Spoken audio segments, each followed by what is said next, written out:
Welcome to Making the Cut podcast with Chris Hill and Shawn Winter, where we help you succeed in life and business by sharing principles and strategies that guide some of the most successful people in the world.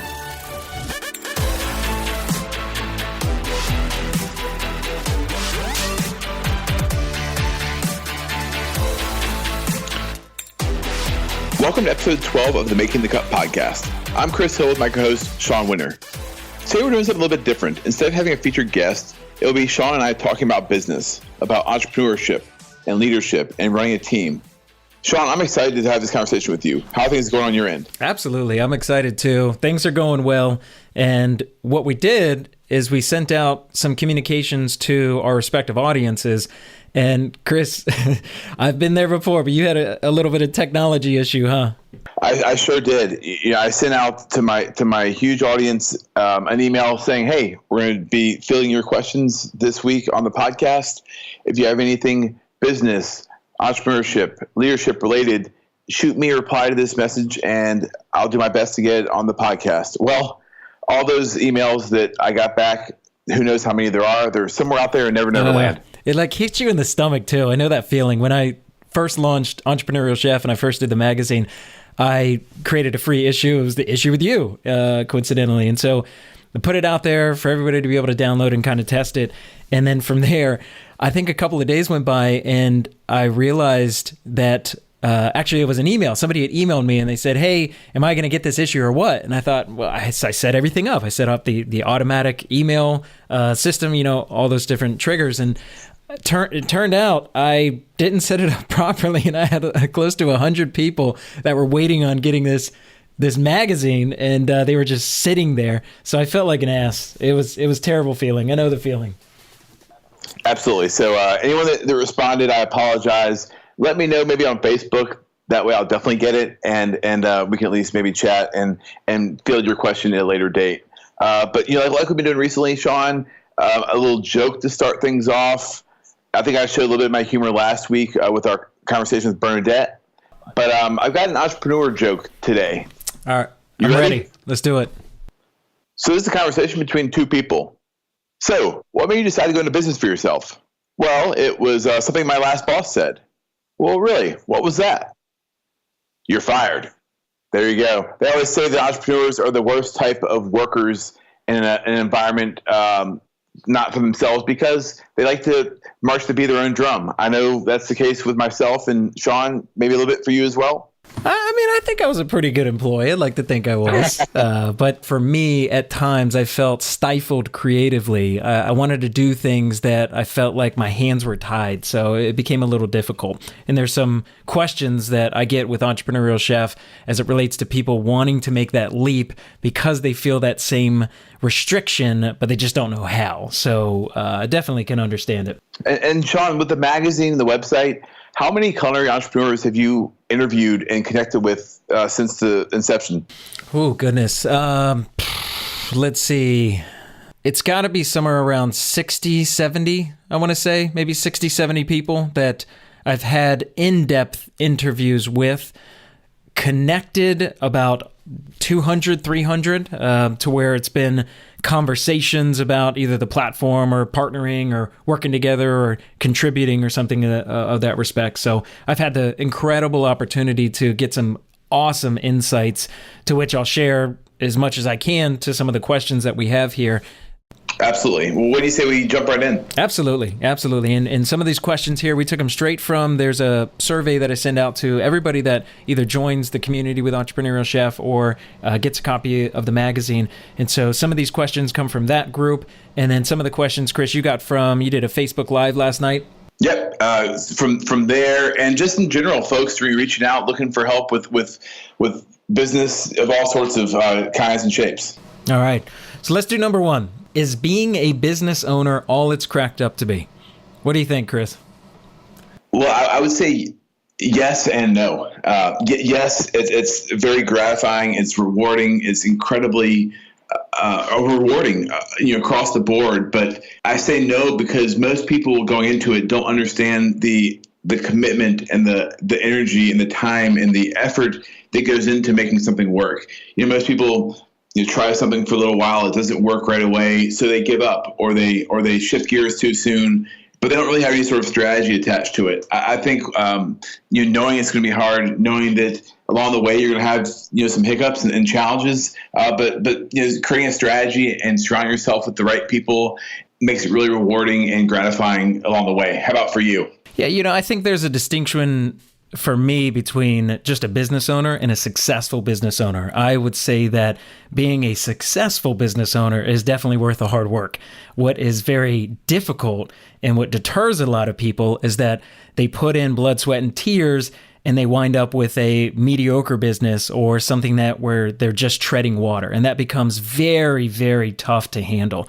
And I equate something like this to going to the gym, right? There's a lot of people that they do not like to work out at the level required to get in peak physical shape, yet that's what they want. They want to be in peak physical shape. And the same goes for building a successful business. It's very, very difficult. Now, I heard someone saying, maybe it was Reid Hoffman from LinkedIn or something. I don't know who it was, but I heard someone say that bringing a product or service to market these days, it's easier than ever before, but building a business, a lasting, successful business is just as hard as ever. And I truly believe that. It is. So I think it has its ups, it has its downs for those individuals that are creative and they really want to have something of their own and just pour their heart and soul into it. If they can't get that out of a company that they're working for, then absolutely being a business owner, and especially a successful one, is what it's all cracked up to be. Yeah, for sure, which I think is a nice segue into question number 2, which is, I want to start a business, but I don't think I have enough time. What would you suggest, Shawn? I would say very candidly, you have time, but you just have to change the time frame in which you expect to launch and build that business. Number 1. And number 2, take a hard look at how you're spending your time, because I can guarantee you can find pockets that you can tighten up, right? So one of the best things that you can do is track your time for, let's say, 7 days straight throughout a weekday, throughout a weekend, and really be honest with how you're spending your time. You can find pockets. Maybe you're spending 10, 15, 20, 30 minutes on Facebook or social media. I guarantee you can find pockets of time. So I think doing that and then having a realistic time frame of when you're going to be able to launch, and those two things combined, you can chip away. You can chip away at 10 minutes a day. It might take you 3 to 5 years to eventually launch and build and arrive to a successful business. So I say it's just carving it out and making it a priority. Shawn, I couldn't agree more. I can't remember if I told everyone on the podcast or if it was in a conversation I had maybe even separately with you. But back when I was working at the restaurant full time, I'd say probably 2 years ago, for a good 2 or 3 year stretch, I would spend 2 nights of the week, almost without fail, at the restaurant, working throughout the night. And a lot of that time, and looking back, I realized, wow, you gave yourself so much time that you allowed yourself to not be as productive as you could have been. Now I pretty much clock out, quote unquote, at 6 o'clock. Not saying that I don't, do some social media stuff here and there afterwards, but I make my primary workday done at 6 o'clock, meaning that if I have things to get done, they have to get done at that certain amount of time. And if they're not done by then they're not done. And really setting guidelines and like Shawn, you said, to audit your time, figure out where you're spending little pieces of time. I think most of us know that we're watching 2 hours of House of Cards or playing video games for 3 hours a day, but what's happening in between those times when there's, like you said, 5 or 10 minutes of social media or hanging out or having a cigarette break at work when you could be, doing things that are really productive. There's little pockets, and I think it's important to really connect and tie into those and figure out, how can I be more effective with the time that I'm spending. Mm-hmm. Yeah, and you mentioned something with time. Well, actually, number 1, I'm not giving up House of Cards. I don't care what you say. But number 2, it's Parkinson's law. What it states is that the time that you have, your work will expand to fill whatever time you have. That's why people, when they're about to go on vacation, they usually get 10 times more work done the day before vacation than they do on any other day, right? It's because of Parkinson's law. So you shrink your time, you're going to get more work done. It's a fundamental principle. Well, when I published Making the Cut, a little shameless plug for my book that I published last year, I set the publication date as May 30th, meaning that, okay, if it's not done by May 30th, now you're looking like a real jackass. You're not going to be prepared. All these people bought the book ahead of time. Now they're not going to have it. These are the ramifications and the repercussions versus, all right, this is the time you have to get it done. Now make it happen. So let's do number 3. What steps did you take to project your ideas and views to make your business a reality? Shawn, I think this is one we could talk about for a long time because, there's a lot of tangible pieces and there's also a lot of kind of, self-talk type pieces, which I think are both important. I think the first thing to do is to look at starting a business and, if you want to make it a reality, to realize that, like you mentioned before, Shawn, that it's never been easier. But that doesn't mean it's never been easier to start a successful business. It just means it's never been easier to start a business. So the first thing to do is just take that step to realize that, I have an opportunity here to grow something maybe on the side, or maybe I've been working towards this for a long time and building up some capital so I can do this full time. But, in terms of making it a reality, I think creating a sound and strategic plan ahead of time is super important. Not just kind of throwing whatever against the wall and seeing what sticks, but really being strategic and making sure that you make not necessarily the right moves, because you're going to obviously look back and find ways you screwed up along the way, but making the best moves you know how to at the right time. Yeah, completely agree. And for me, one thing that helped is that I'm a creative, and so I love the creative space, but I can get sucked into the creative space very easily for days, weeks, maybe years if I didn't pull myself away. So I had to create creative and non-creative days, Chris. So I know that I can get pulled into creative type work. So I allocated, it was anywhere from like a 3-to-3 ratio or 3 or 2 day ratio. So 3 days, let's say, would be creative days. So all of my creative type tasks, I would schedule on those days. And any non-creative tasks, I would schedule on the opposite days. So I would never pull from both sides of the brain in a single day. And that's something that really helped me. And especially when you're starting out and you have all these ideas, but then once you get the ideas out, now you have to start doing the legwork. Maybe it's market research or survey work or whatever it's going to be that's not so creative. That's one of the best tips that I can give somebody is just schedule your days accordingly. Creative task, non-creative task, and you won't pull from both sides of your brain. You won't be so emotionally drained by the end of the day. Yeah, and then I think also at the same time, you have a buddy, I'm sure, who's listening right now, Chris, who's a big fan of the podcast, and he's looking to start, a beer, startup, and he's out there, trying a lot of beers, he's making a lot of beers, having a lot of fun doing that part of it. But for a lot of folks like him, like myself, like you, that are more on the creative side, we don't like sitting down and doing the menial tasks of creating a business plan or doing Excel spreadsheets and things like that. So I think what you're saying is super helpful for anyone that's more driven to do the fun, creative side of things versus the menial things that nobody really likes to sit down and take care of. Question number 4, why do some individuals quickly reach the top while others stay at the bottom? Shawn, this is a big one. What do you think? It's a good one. I think this honestly is a matter of perception oftentimes, that a lot of people see that tip of the iceberg, but they don't see what went into it. I could easily say that in 6 months, I launched a national magazine and I have, the celebrity chefs and people getting involved with it. And I could pat myself on the back and be like, oh my gosh, I did that in 6 months. And everybody kind of believes that. But it was a decade. And why I say it was a decade is that I started working in a culinary school in 2005. I started getting introduced to culinary arts at that time and culinary education and understanding the culinary student and what they were wanting to do and the problems that they were having once they graduated and making connections and all these different things. So sure, I learned how to create a platform in that amount of time, but all my knowledge and experience from a decade previous is what fueled it. You see, so I think I think a lot of times this is a matter of perception more so than what the reality is. But I do believe that there's a great deal of luck involved. And I think someone said luck favors the prepared. And I agree with that too. The harder you work, the luckier you're going to get. But at some point, it's chance at some times.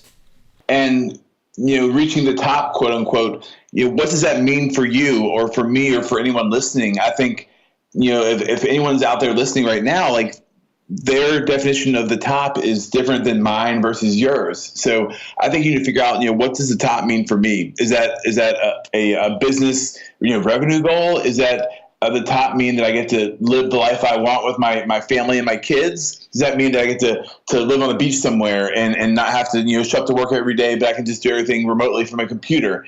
So, having an understanding of what the top means, I think is super important. And then I'm blanking on the guy who gave this speech, but it was back in I believe it was the 40s. And it was a financial guy who was trying to fire his team up.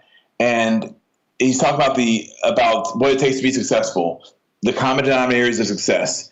And he says the difference between successful people and unsuccessful people is the fact that the ones that are successful are willing to create the habits that those that are unsuccessful are not willing to make. It's just those habits. So what are the habits that you need to make if you're trying to get to the top versus where you are right now? So let's do number 5. Number 5 is, how do you know when it's the right time to add another revenue stream? What do you think, Chris? Well, I've been here before with the restaurant. For the first 6 months, we didn't see much of anything in terms of sales at all. I mean, we were barely surviving, and then things started picking up. And then once we kind of got things sorted out, we had our processes and procedures in place. We had a really clear understanding of where we wanted the business to go and what we were capable of doing. Then we decided to add delivery and catering to the mix. But it was only when we were able to understand, okay, like we can handle the rush at full volume now that we're getting busier, but how can we give our product a chance to be in front of more people while still offering that same product? So I think as long as you're able to deliver the promise that your brand's making, which we talked about last week with Bernadette, as long as you're able to continue delivering that, then I think it's worth looking into. But it's having that clear understanding of when we set out to do this, are we going to compromise the product that we're putting out there right now? That's a good point. Compromising what you already have. I would say personally, what my suggestion would be is that when you make your first one stable, right at that point, you got systems, processes in place, and you reach that level of stability. Absolutely. Question number 6. What do you believe is the most valuable marketing tool, Shawn? It's going to be different for a lot of folks, but digital marketing right now is just incredibly powerful. Facebook marketing right now is incredibly powerful. Instagram, Twitter, LinkedIn marketing. I mean, with Facebook in particular, you have the ability to dial in a target audience at a level that is just unprecedented. It's crazy how specific you can get when you're trying to dial in an audience. And with the ability to have analytics on everything that you do, you can quickly determine what is working and what's not. The thing that is very difficult for people, especially when they're operating in small teams and they're not necessarily experts in this world and they're trying it, is that it can become overwhelming to test so many different either campaigns or copy.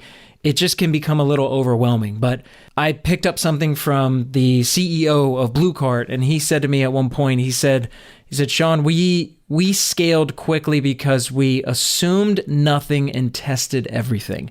And when you operate under that philosophy and you just continue to test and test and test and dial in what will eventually work, you'll get there. So I think, to me, I'm looking at it from a digital marketing standpoint. Yeah, absolutely. I love that. Assume nothing, test everything. I think the first thing to say, and it might seem a little bit cliche, but the best marketing tool really is your product. If you have a great product out there that people are going to talk about, people are going to share it, people are going to spread the word for you. But aside from that, Shawn, no question about, Facebook and Instagram marketing. They use the same analytics, I'm pretty sure. I see your Entrepreneurial Chef ads, frequently, and they do a great job of targeting, obviously, the right type of demographic. Oh, you're the one? I'm the one. That's me, buddy. That is me.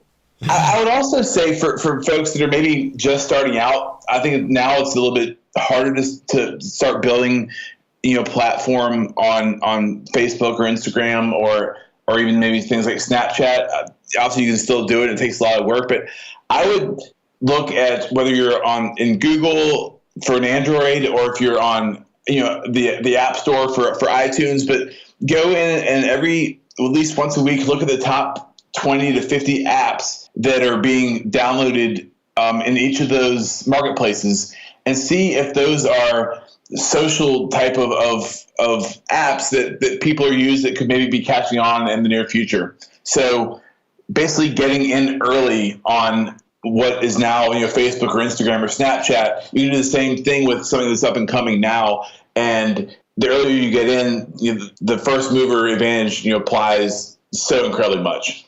Yeah, and I did want to jump on and say you're absolutely correct. The product has to be outstanding, right? You have to be best in class. And outside of that, too, another thing that becomes highly valuable for any company, any business that's selling any product or service is finding complementary partners.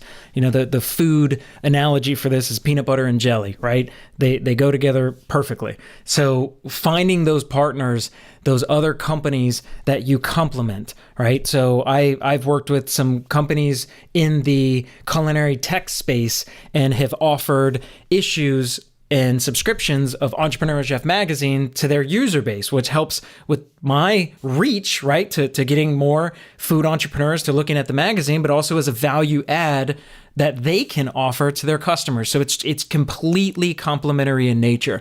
So when you can find those complementary partners, you can do some very, very good things. Love it. So number 7, what techniques did you use to overcome fear? Ooh, this is a good one, Chris. I've experienced fear in a lot of different ways, of asking a girl out on a date, going on stage to give a talk, the opening day of a restaurant, it goes on and on in any number of ways. And I'll go back to the second episode we had with, Seth Godin, where he talks about, you never really truly overcome fear. You just learn to dance with it. And what he means by that is realizing that fear is always going to be there in the back of your mind. That's part of what it means to be human. That's part of the way our brains are wired. That's how we really protect ourselves from uncertainty. But learning to dance with it and realize that, okay, like it's not going anywhere, that gives you the chance to still buckle up and still kind of go for it, even though you're not entirely comfortable, because you know that it's not just you, it's the other person on the other side. I think a lot of times we start a business or we get on stage or we start a new job and we have that fear, we're a little bit scared or timid, and we think, oh, like, wow, this guy's doing really good or she's doing great. They don't experience the same thing I do, but chances are they're just handling it the best they can, just like you. Shawn? For me, it's 2 words, Chris. Explanatory style. That's your self-talk, and that is what I use to overcome fear. But number 1, I'm still afraid of spiders. I will run out of a room. It happened the other night. I'm changing my little girl, 3 o'clock in the morning. A spider ran down the wall. I ran out of the room so quick. My wife had to get the baby. It was the worst thing that a father could have done. And I'm not afraid to admit it. I am terrified of spiders, and explanatory style is not fixing it. But she's had trauma for a long time because of it. That's right. She won't know. She's 5 months, and we won't tell her.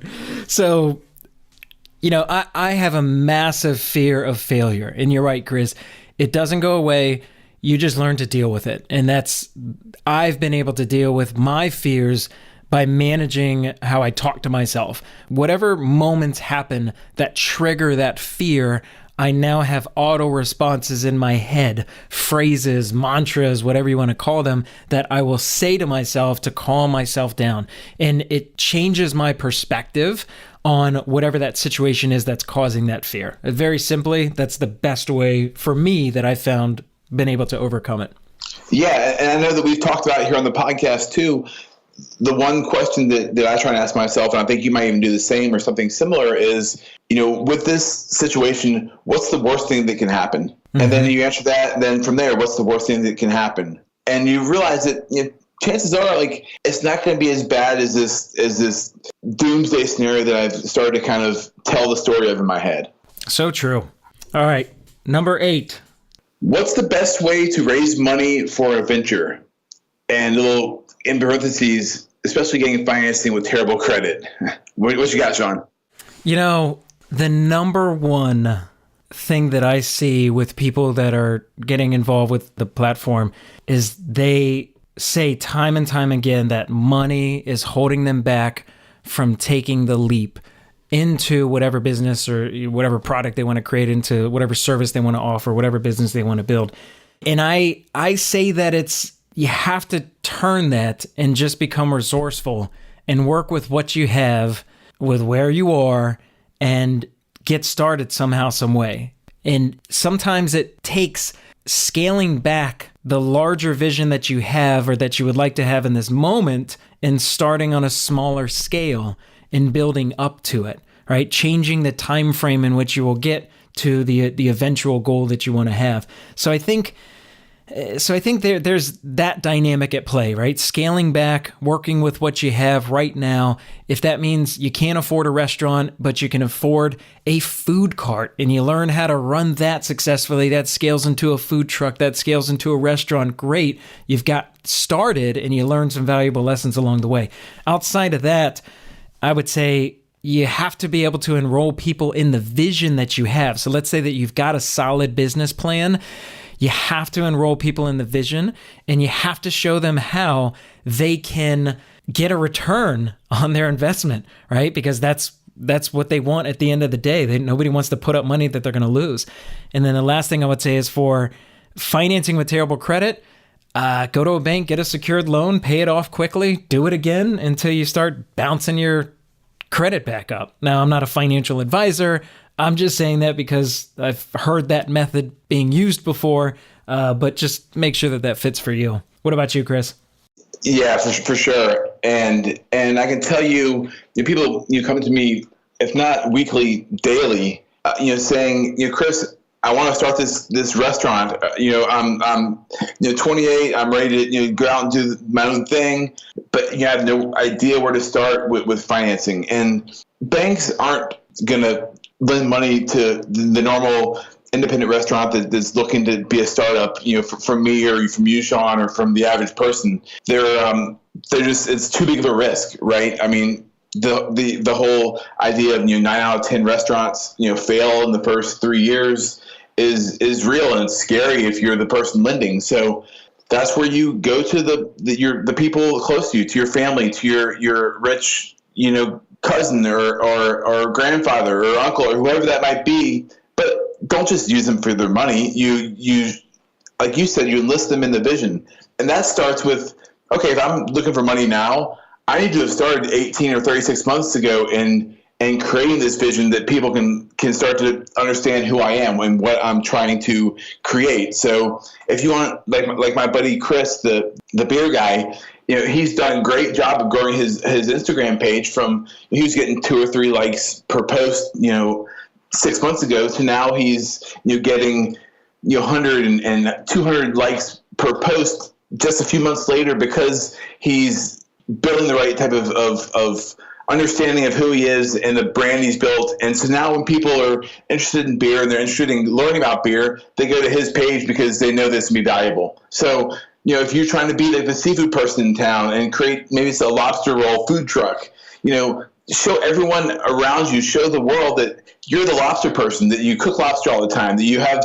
recipes and secrets on how the best way to prepare it. And, the list goes on. So that way, when people are looking to maybe invest, there's this footprint of you online, but also just in conversation that, oh, wow, of course I'll invest in Shawn's project. He's the lobster man, even if you're not, right, Shawn? Yeah. I wish. I love lobster.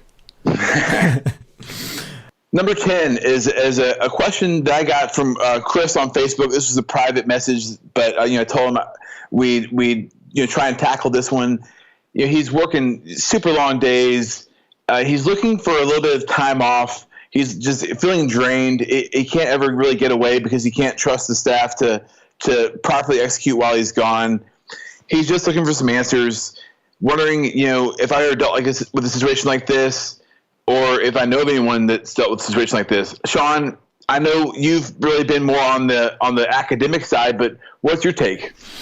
Yeah, so I've had a lot of direct reports throughout my time in culinary education, and at one point, I think I had about 28, 29, and I felt when I read the full description of what he sent you, I have been there before exactly. Now, not working in a restaurant per se, but feeling as though you can't get away, that everything is going to fall apart if you take a day off or 2 days off. And then you get to the point where your energy is getting sucked out of you every single day, and you just can barely muster it up to slap on a happy face even. So I've been there before. Here's what I would say that I was able to do in my own journey, and that is, number one, get honest with your crew. Get honest with your employees. Let them know exactly where you're at. Let them know that you're starting to wear thin and that you've got a little bit of a fear that if you walk away, that by you not being there to support them, that things may go awry. And have an honest dialogue and conversation with them. And then from there, ask them how they would feel if you do step away for that period of time. Do they feel capable? How would they handle? What are some of the areas that they may need ahead of time to better prepare them? And then from there, I would put together a plan. Maybe you do it 2 months out or 3 months out, where you start giving some people some responsibilities that they would be handling while you're away. In the first round, you kind of monitor what they're doing. The second round, you're completely hands off, and if they make a mistake, it's on them. And then from there, you step back and you evaluate, how did they do? You coach them. You essentially are developing your team to become leaders. And the best definition of a leader is one that can step away and things are continuing to run as though they're there. So I think it's all about developing the team, getting honest with them, and I think getting honest with your employer as well. Let them know how you're feeling, because it costs more for an employer to have an employee leave and them having to replace them and going through that pain than it is to iron things out with an employee, right? So it's in their best interest to work with you. Those are the two things that I would say. For sure, Shawn. When I first opened the restaurant back in 2010, I didn't take a day off for the first 9 months, and I felt very similar to Chris, who asked this question. I felt like if I step away, all hell's gonna break loose. We're gonna get all these bad write-ups and reviews. Like, it's gonna be the end of me. It's gonna be the end of the restaurant. What are we gonna do? But then, I went home for Thanksgiving, back home to Atlanta to spend with my family. And that first day I was gone, nothing went wrong. Everything went just fine. But like you said, you have to kind of lead up to that place. And I think one of the best ways to lead up to that is, because really what you're looking for is looking for somebody to, not just somebody, but hopefully a number of people, and perhaps the entire staff, to stand up and take responsibility. And they can't really do that if you're not given the opportunity to. So I think one of the easiest ways and the best ways to do that is to catch them doing something right. Find them when they're doing either side work, they're closing their station the right way, they have really good service. You maybe buy them a beer after work or after service, whatever it might be, but find them doing something right when they would normally expect for you to kind of bitch and moan at them. But when they feel that, then they say, wow, like Chef Chris really expects me to step up because he can see that I'm capable of doing this stuff. Versus if you're not catching them doing those things right, then they say, wow, like Chef Chris, he doesn't have any faith in me. He doesn't have any trust in me. He doesn't even notice the good things that I do. So the more you notice those good things, the more they're going to step up on their own. And then I think you can lead into that conversation like you were talking about, Shawn.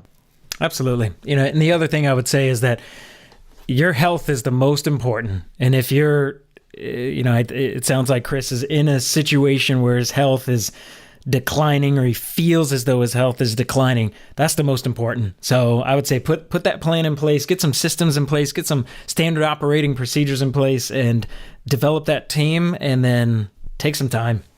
Yeah, for sure. So the next one, we have Andy from Facebook. And so Andy and his friend want to open up a taco truck. Their main clientele are going to be college kids. And so they're trying to figure out what they should do. They know that they want to supplement with fairs and music concerts, city events. So they're looking just for general pointers, so how they can pull this off. What do you think, Chris?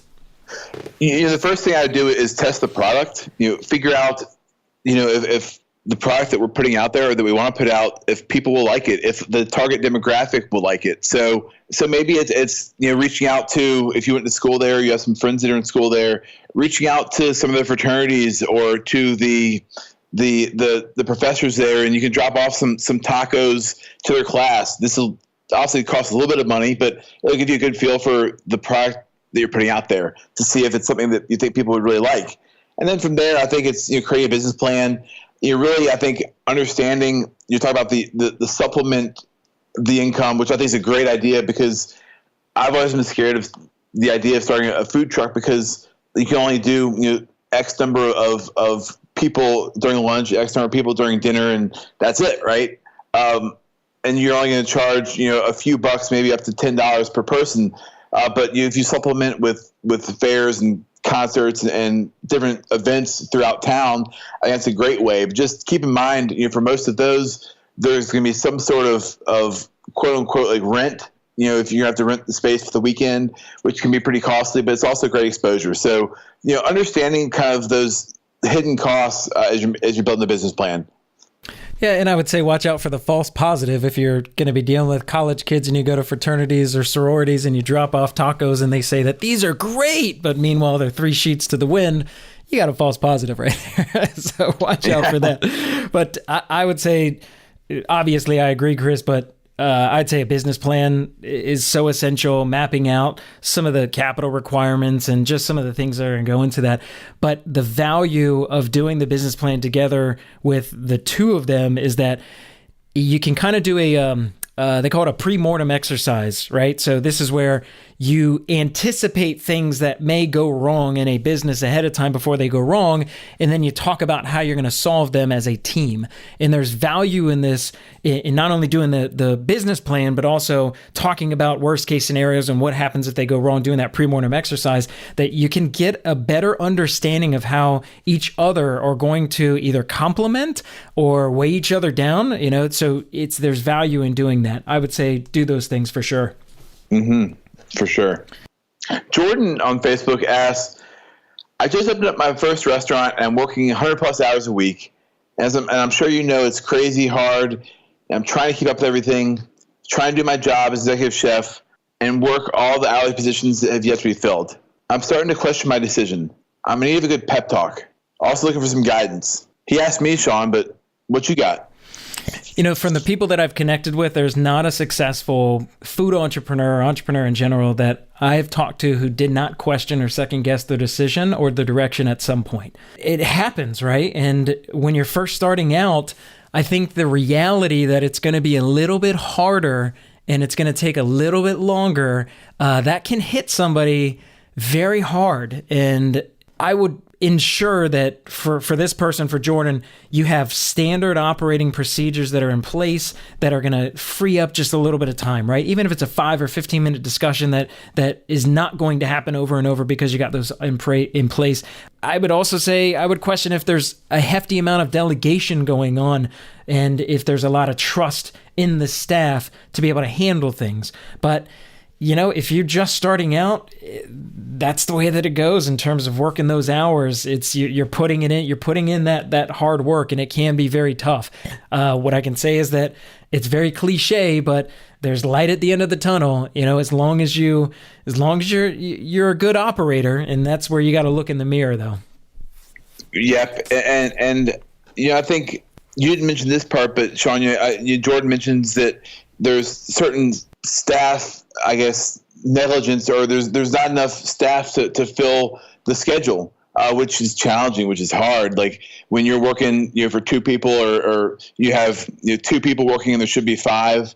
That's definitely not sustainable. So I would look for that first person that you can really hand some things off to, like you said, to delegate to, that you can trust, that'll allow you to maybe at some point there's that light at the end of the tunnel where you can take the day off, even if that's the kind of the first light at the end of the tunnel. But aside from that, it's going to be hard. It's going to be challenging. I don't know of any first-time restaurant owner that's made it happen without a little bit of struggle, without trying to work through those first couple of days, weeks, months. Even for me, it was 3 years before I got paid by the restaurant, which seems insane to some people. It seems insane to me looking back, but I can tell you that part of what made it worthwhile to make it through those first 3 years was that I didn't give up, and that on the other side there was some success, and there's a lot that I learned along the way. Yeah, and I will say, to the point of you had said understaffed. He was understaffed. Is that right, Chris? Yeah. Yeah. So that, hands down, that's such a tough situation to be in, and it puts a lot of pressure and strain on the other staff members that are there.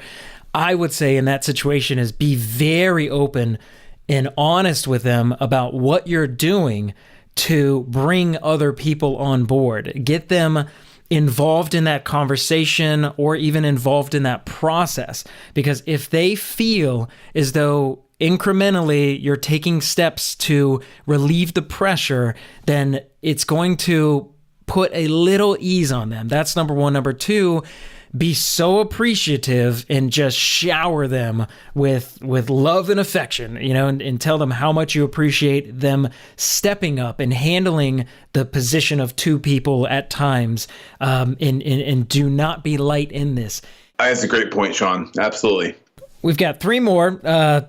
13 is, how do you find and retain good, dependable help so you can focus on growing your business? This is a solid one. Yep, and I think it piggybacks nicely off of the last question that we just covered. I think the first thing is to understand what the roles are that you're looking to get filled, and fill those roles not just as looking for a worker or a staff member, but as somebody that's kind of on board with the vision. That's somebody that's going to work well with you and the team, and aside from that also, but that is enrolled in the vision, not just, looking to make a paycheck every 2 weeks. Yeah. And I think if you talk to people on the onset in the interview and you identify what they want to accomplish in their future, and you can have things in place, or you can put things in place that help them incrementally to grow into the direction that they want to go into, you can attract quality talent and you can keep quality talent. Nobody wants to continue to go to a job every single day of the week and feel like they're not growing in some capacity. Money can only go so far. I think that you really want to look at what your succession plan is for the employees that you have in place. And if you don't have one, put one in place so that you can help them. Maybe half of your staff want to have their own restaurant one day. And if that's the case, do something that's going to help them in their goal so that they can feel like they're learning and growing in the direction that they want to go into. You can retain people when you do that. Absolutely. Dude, I couldn't have said better myself. And then number 14 is how you build a good team. You piggyback on that, John. I think you build a solid team by having a strong culture. I know, very cliche, but you build that based upon trust and openness, solid communication. It's showing appreciation. You can cultivate all of that, but it starts with the leader, right? Because at the end of the day, the team is a reflection of the leader. If you are bitching and moaning and complaining about your team, guess what? They're a reflection of you at the end of the day. So tighten up, because they're getting it from somewhere, or else you're not hiring the right people, or you're not steering them in the right direction, or you're not holding them accountable to certain expectations that you have in place. So, and that's another point.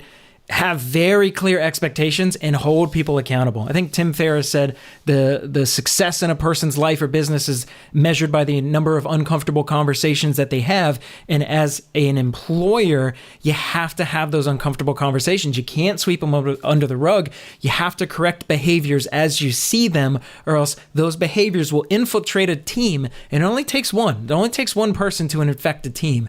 And if you allow it to do so, now it takes a whole lot of work in the long run as compared to just in the short run if you just would have corrected it, had that uncomfortable conversation. So you build a good team with a lot of components, but openness, trust, setting expectation, managing to whatever expectations that you have, holding people accountable, all of that. Shawn, I have nothing else to say. You nailed it, man. Anything else I would say would be superfluous and unnecessary. Did I finally get a drop the mic? Well played, sir. Last one, Chris. What kind of foods do you like making at home? Oh man, I will eat just about anything. And it's springtime. It's here, on the East Coast. It's 70 degrees. The flowers are starting to bloom. Planted the garden this last weekend.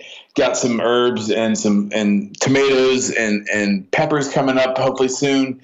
I love being outside this time of year. So if I can pull the grill out, which I'm in the market for a new grill right now. If anyone listening has any suggestions, I'd love to hear them. But if I can pull the grill out, you do some backyard barbecuing type stuff. That's really my wheelhouse. I love some good seafood, nice and fresh and light, especially for this time of year. Shawn? Right now, I am heavy into grilling. Heavy. So at every single day, my wife picks up our little one from daycare, brings her home, and then I jump on the grill like around 5:30, 6 o'clock every single day. So anything from steaks, chicken, pork chops, hamburgers, turkey burgers, you name it. I am really heavy into grilling right now. Outside of that, it's I like Italian influenced food. So chicken cacciatore or chicken parmesan, we do a lot of pasta dishes. So that's kind of what we're into right now. Very nice. Very nice. Next, we'll have to have a grilling episode soon. What do you say? Let's do it. I'd love it. Yeah, man. Well, thank you guys for joining us. That is our 15 questions on business, entrepreneurship, leadership, all that kind of stuff. If you found some value, we'd love for you to share this out to your friends and your coworkers, and spread the word. Yeah, and let us know what you think, right? So we are thinking about doing this format from time to time. We'll have some guests, and then we'll field some questions. So barring no technological issues on Chris's end. But let us know. Let us know what you think. If you found value in this, give us a shout out, send something on social media, whatever it is. And with that, we'll leave you with a quote of the day. This one is from Ryan Friedis. Your reputation is more important than your paycheck, and your integrity is worth more than your career. And on that, we're signing off. We'll see you next time.